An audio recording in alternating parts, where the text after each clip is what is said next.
Nosotros tenemos que andar por fe. Los milagros que Jesús hizo o que Dios hace todos los días, los tenemos que creer por fe. No podemos esperar a que la ciencia, sí, mira, sí es cierto, ya ves, ya encontraron la ciudad que trazó Salomón, por lo tanto David sí existió. No, pues ya empiezo a creer un poco. No, eso no es fe. Fe es creer que Dios hizo las cosas como las hizo, sin ponerlo en duda. Esposa, ¿tenías un comentario? Sí, ese es un punto que de hecho pues, con eso iba a cerrar, con ese versículo. Linda, las señales son para los incrédulos, exactamente, los dos puntos son muy importantes y los vamos a tocar. Efectivamente, la fe se nos es dada por parte de Dios y pues nos toca desarrollarla, y efectivamente las señales son para los incrédulos, como sucedió con el versículo que acabamos de leer. Sin embargo, recuerden que hay que recordar, tener bien en cuenta que Dios se mueve en un plano completamente distinto al nuestro. Se mueve en un plano megacósmico. Nosotros nos movemos en un plano lineal, en un plano terrenal. No vemos más allá de lo que ocurre en nuestro ámbito, en nuestra historia. Dios conoce nuestra historia, la historia del universo, la historia de todo. A mí me asombra mucho las imágenes que la NASA suelta de repente del sistema solar. Hay una que me dejó impactadísimo del Sol y los planetas, todos. Entonces, esa debe ser una forma muy cercana a de cómo Dios nos ve. Ahí está la Tierra, ahí está Marte, ahí está Venus, están todos. Dios ve todo, nosotros no. Entonces, no queremos entender que realmente Él es un ser todopoderoso.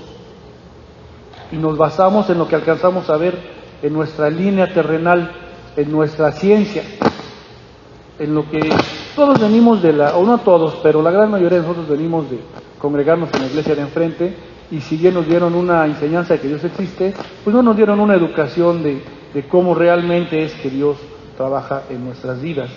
Entonces, como bien decía Linda, las señales son para los incrédulos, porque Dios ha puesto esa ceguera como la puso en Faraón, así la ha puesto en otras personas. Recuerden que la elección es ¿de quién? De Dios. Él ha elegido y Él elige a quién le pone una venda en los ojos y a quién no. Y Él decide a quién se la quita. Entonces, esa ceguera espiritual, no nos deja ver que tenemos al alcance de nuestra mano un manual llamado Biblia. Ahí en la palabra de Dios es que viene la fórmula de cómo debemos vivir acorde a las reglas de Dios. Ahora bien, vamos al siguiente punto: ¿creer o no creer? He ahí la cuestión. Los discípulos de Jesús creían en Él, así como nosotros antes de venir a tener una relación personal con Cristo. Tenían sus propias expectativas. Así nosotros también al día de hoy tenemos nuestras propias expectativas, manejamos nuestra propia agenda y queremos que Dios se ajuste a esa agenda que nosotros tenemos, en vez de nosotros tener que adecuarnos a cómo Dios trabaja, a cómo Dios nos dice que hagamos las cosas. Y esto es importante porque luego como decía al principio, nos podemos desesperar y a lo mejor dejamos de creer en el Señor. Él ha puesto en nosotros una cantidad de fe, debemos desarrollarla y debemos entender que los tiempos son los tiempos de Dios. No va a ser nuestra voluntad. Esto lo he dicho varias veces y si es necesario lo volveré a decir. Dios no es el genio de la lámpara. El genio de la lámpara la frotas, sale el genio y pídeme 3 deseos o pídeme lo que quieras, ¿no? Dios no es el genio de la lámpara. Sí tenemos peticiones que hacer y le pedimos que nos dé respuesta. Dice, ok, te voy a dar respuesta, pero espérate tantito, no va a ser como tú dices. Y es ahí donde no debemos desesperarnos. Hay una recompensa al que cree que Jesús es el Hijo de Dios. Les voy a pedir que vayamos por favor a Jeremías 29:13. Ok, sí, solo ese. Leo la Nueva Traducción Viviente, esa es la Reina Valera, ¿verdad? Leo la Nueva Traducción Viviente. Si me buscan de todo corazón, podrán encontrarme. Hay que recordar lo que estábamos comentando ahorita, de que Él pone una cantidad de fe en nosotros, pero esa fe tiene que ser alimentada por nosotros mismos. O sea, de nada sirve que digas que tienes fe y no actúes en consecuencia. O sea, ¿crees que Jesús resucitó de los muertos? ¿Sí? ¿Crees en su poder? Amén. ¿Crees que Dios te eligió? Actúa en consecuencia. Confía en el Señor. Si ves los milagros que Él hace en tu vida o en la vida de los demás, tienes o tenemos que creer que hay un Jesús resucitado, un Jesús que Dios envió para el perdón de nuestros pecados, que hay un Dios que nos ha elegido como hijos suyos, y esa fe la tenemos que mover, la tenemos que actuar en consecuencia. Sí, que hay un predicador que hablaba, ya murió, pero él le pedía a Dios que aumentara su fe, y Señor aumenta mi fe, Señor aumenta mi fe, y nunca se la aumentaba. Entonces un día abrió su Biblia y su fe empezó a fortalecerse. Entonces, ¿cómo esperamos que esa fe que el Señor nos ha dado se fortalezca, crezca, si no leemos, por ejemplo, la Biblia, o no oramos, o no nos congregamos? Bueno, esa era la parte final. Básicamente es leer, pero sí, pero es que es la parte final. Entonces, ya llegaste a Reino Aventura y todavía no estamos subiendo al coche. Bien, entonces, seguimos. Hay un ejemplo muy claro sobre la fe.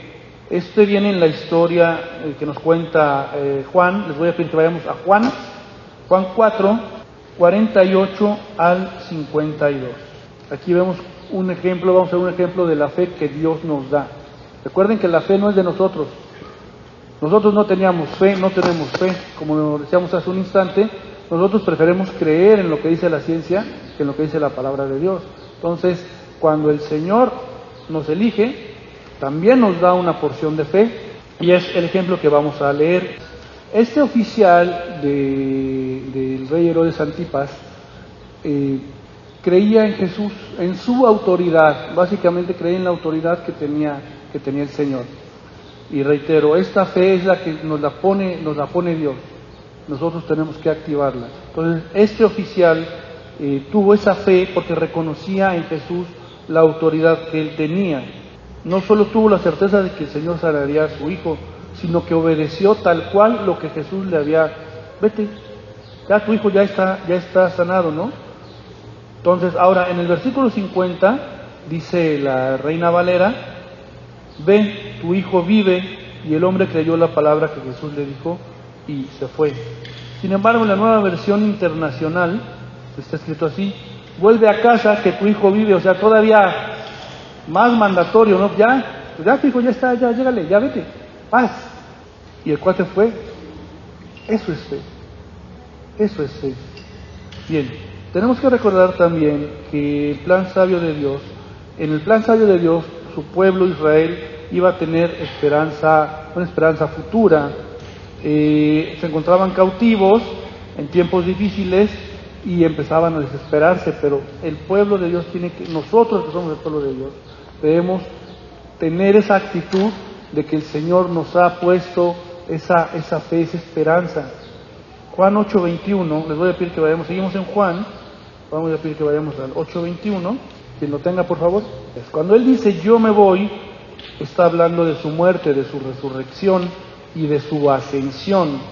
Y cuando dice morirán en su pecado, se refiere a los dos destinos de la humanidad, a los salvos por gracia y a los no salvos por gracia. Entonces, dicho esto, el único camino que tenemos para la salvación es creer. En el versículo 24 dice: por eso les dije que morirán en sus pecados, porque si no creen que yo soy, morirán en sus pecados. Ahora, vamos a revisar por favor un versículo tradicional que ya nos deberíamos saber de memoria. Juan 3:16, también vamos a revisar el 18 por favor. No, pero también vamos a leer el 18. 16 y 18. O al 16 al 18 más bien. Sí, gracias.